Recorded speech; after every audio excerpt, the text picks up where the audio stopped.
I'm joined by David Gwynne. David is the founder of ECI Partners. Prior to that, he was a clinical psychologist for many years and worked across a range of sectors and industries. He's an interesting character because he's also got a large-scale project management background and a time as a senior executive in financial services. So he has a huge breadth of experience and capabilities to draw upon. And I should tell you that in my executive career, David was also an executive coach of mine who I valued tremendously. And today I'm delighted that we're talking, and we're going to open up with a really simple, straightforward topic to do with mindset.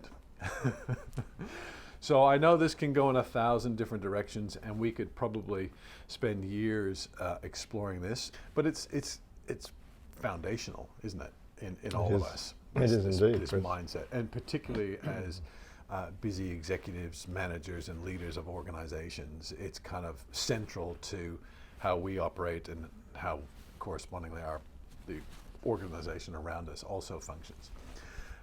David, as we dive into this, we should start by just sort of exploring, or perhaps you defining, like, what are we talking about? Like when you think about mindset, and your clients talk to you about mindset and these sort of things, what are we talking about really?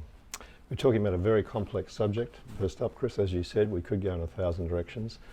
The exciting thing about the times we live in is the ability of scientists to map the brain. And we're learning more about the brain every day. And so there are regions of the brain we're discovering and the way the brain's working in ways we couldn't comprehend 20 years ago. So mindset is obviously about how the brain functions, but it's also about how it manifests itself in behaviour.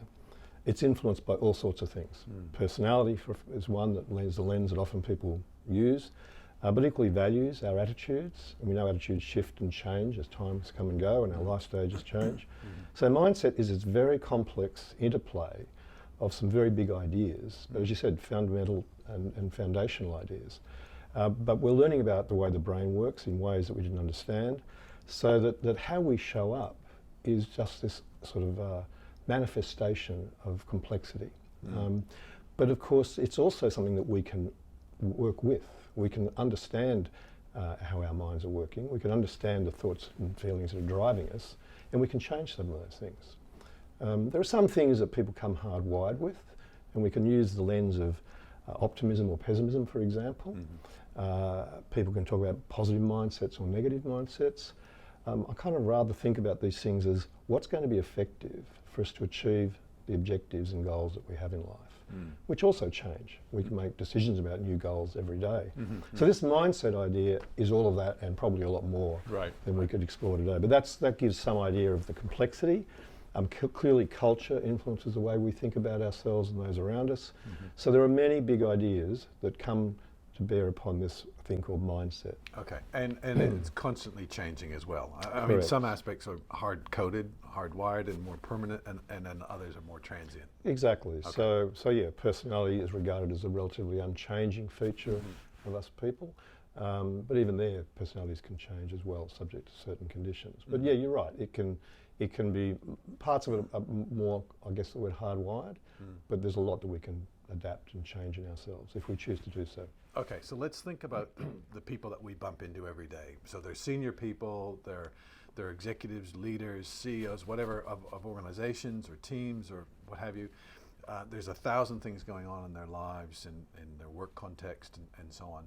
So how does this unfold, or how does this unpack with life as an executive? Like what is it important about knowing about mindset in the work they do as executives?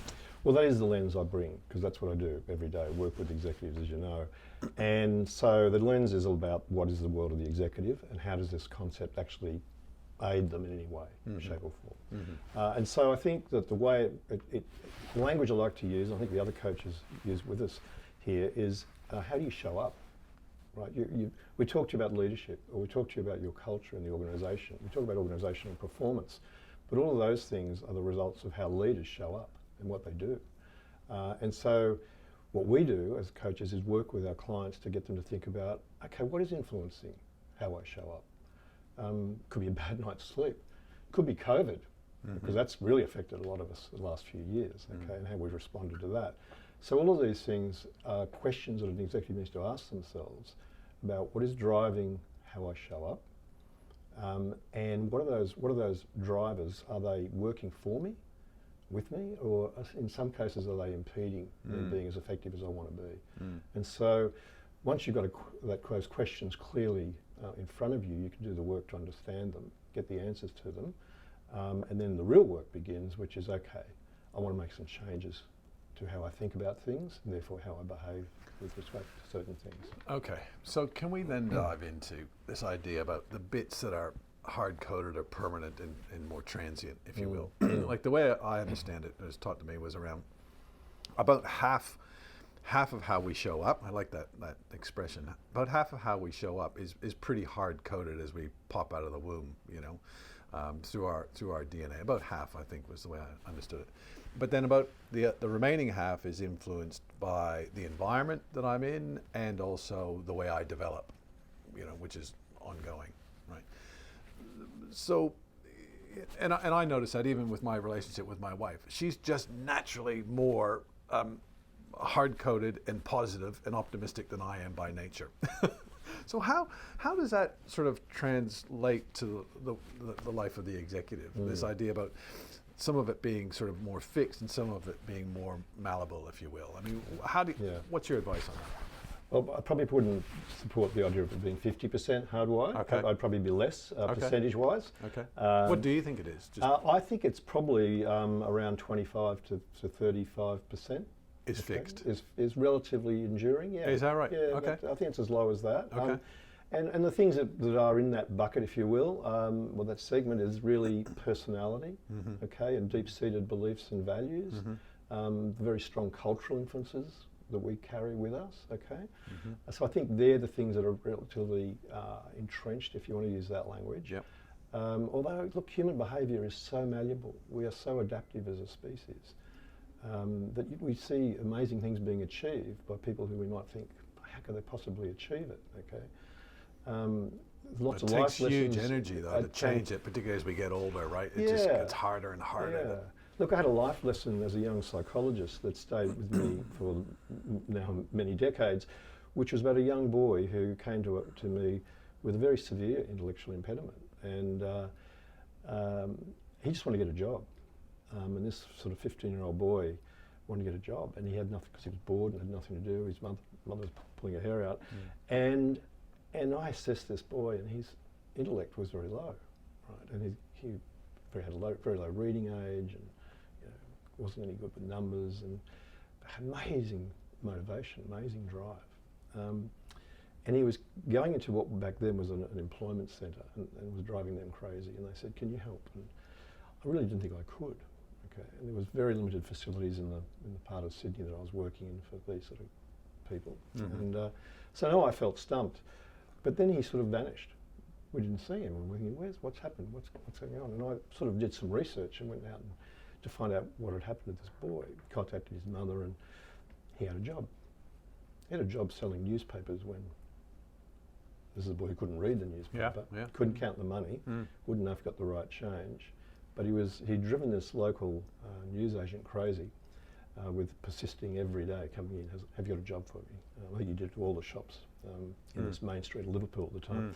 And he just finally said, I've had enough. He gave him a barrow, filled it up with papers, sent them out, and this boy stood on a corner of a busy intersection, sold newspapers to drivers in cars.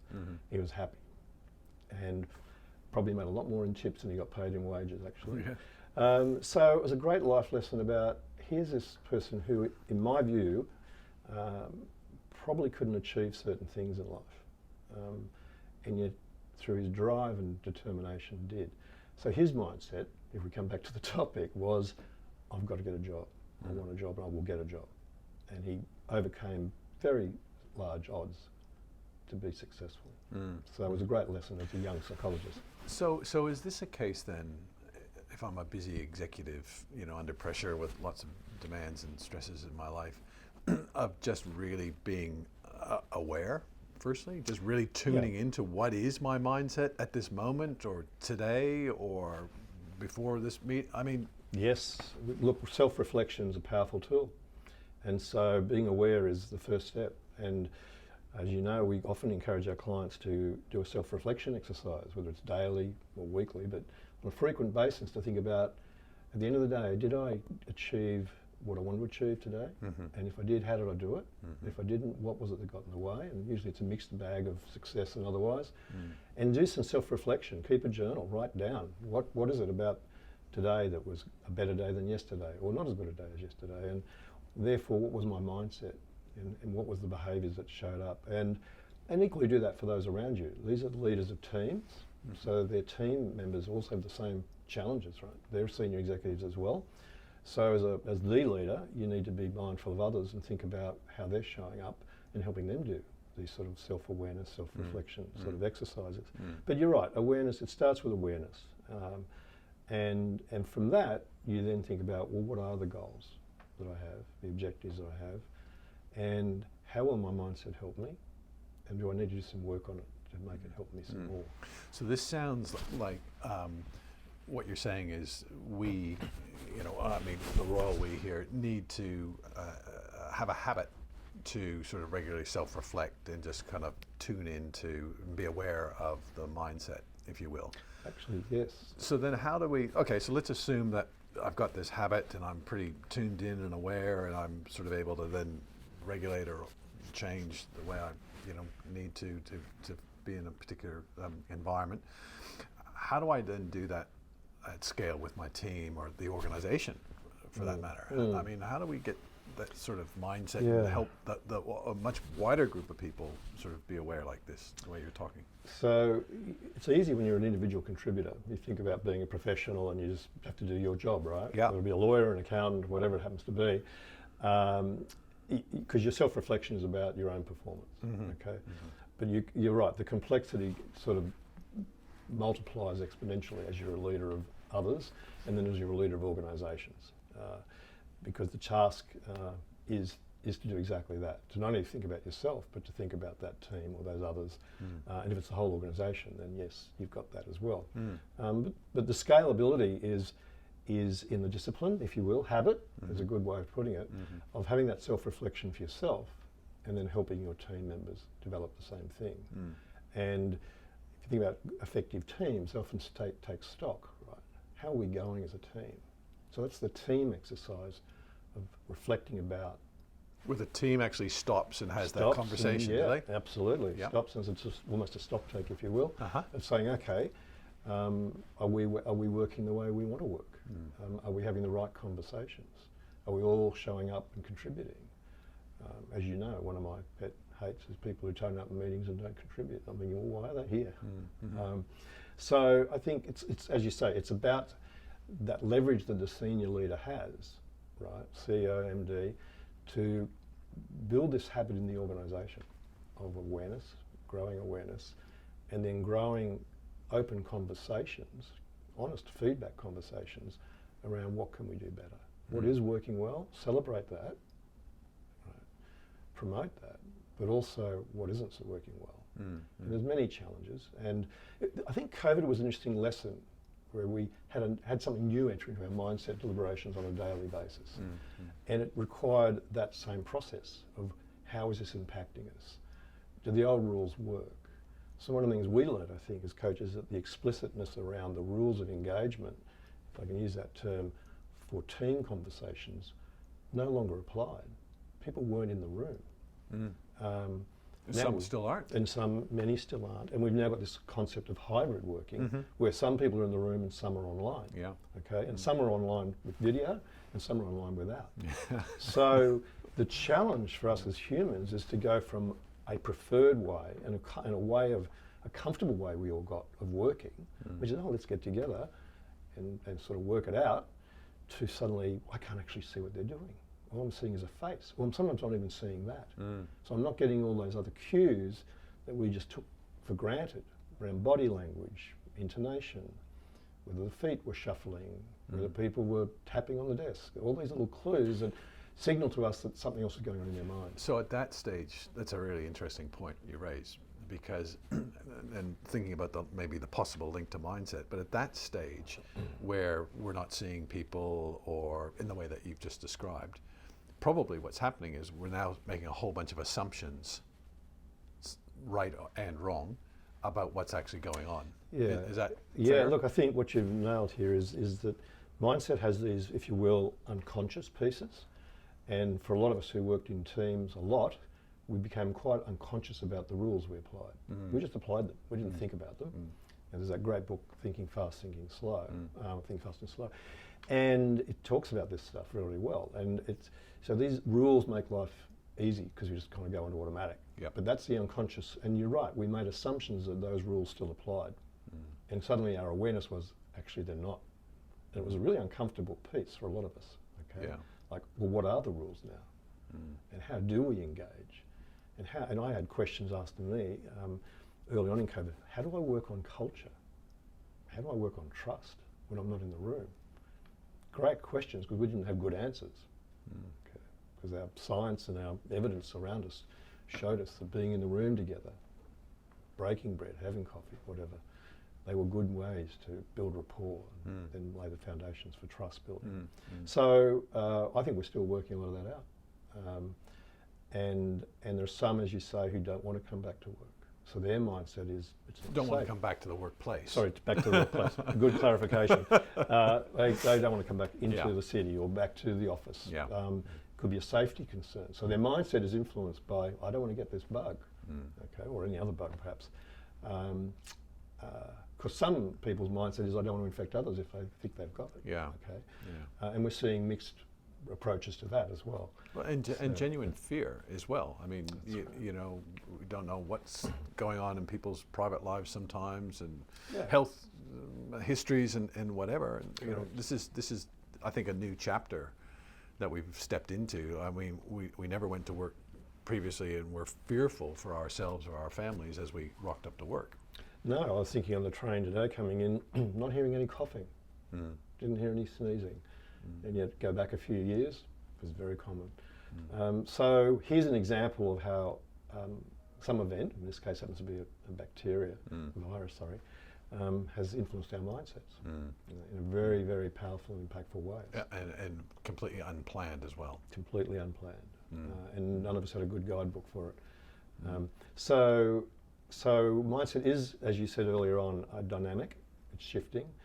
Some things are there and they persist over time. But the work is that awareness building and then being very deliberate about what things are working well for us and keeping those, and what are the things that are getting in the way, and we need to address them. To what extent do you think that managers and leaders should be kind of, I was going to say transparent, but open about this, even talking about mindset and sort of opening up that Pandora's box, because that's a place that many of us aren't comfortable in, right? Like we're much better on the stuff than talking about this other stuff, this feeling stuff, and this sort of noggin up here, right? Like it's uncomfortable for many of us. That's true, and I think that's another part of the mindset, isn't it? Why am I uncomfortable with this? Right. And I mean, one of the great things that's happened in the last few years is the increasing conversation around mental health, well-being as well. So this is now something people are more open about. We're seeing it in our leaders, the people we work with, that they're more conscious of this. It's in their dialogue regularly, whereas we can go back only a few years and it was occasionally talked about, but not the way it is today, with much more richness and genuineness about, I care about the health and well-being of my work. The genuineness is a good point. Yeah. And we both know a very senior leader of a very successful large Australian law firm who was very concerned about the impact of lockdowns on his staff, his employees. So we are seeing that awareness of the way our minds can impact our health, and we're having more conversations. So I think where there are leaders, and we do work with them, where they are uncomfortable, we help them. That's our job, is to help them think about how they can articulate this. What is the frameworks, the languages they might want to use, some of the techniques. But I think picking up this idea of vulnerability, sometimes it's for the leader to show a bit of vulnerability about how their mindset is playing out and what are the things getting perhaps in the way for them. So it takes them into a bit of a vulnerable space, but I think it can be helpful in demonstrating to the rest of the team and maybe to the organisation that this is okay, that we can talk about this and it's not going to put us in some sort of place of unsafety. Yeah. A professor at Sydney Uni had a great expression for his students, and he would say to us that you've got to get comfortable with the tension, lean into the tension. And so many of us actually want to avoid the tension because it's not comfortable. And maybe this is, and even this mindset and being a bit, having tension around this sort of other, this thing that we're not as comfortable with, and we prefer to deal with this stuff. Maybe that's part of the, part of the tension, and kind of leaning into it a bit. And as you say, having the tools and the support to do that. Look, I guess we could get a little bit philosophical about what's happening in society more broadly, but that is the canvas that we all operate within. And I think you're right that there's a lot of avoidance behaviour in society. So avoidance of pain, avoidance of conflict, avoidance of tension, or what or maybe we look at that tension as being a place of could be psychologically unsafe for me to go there.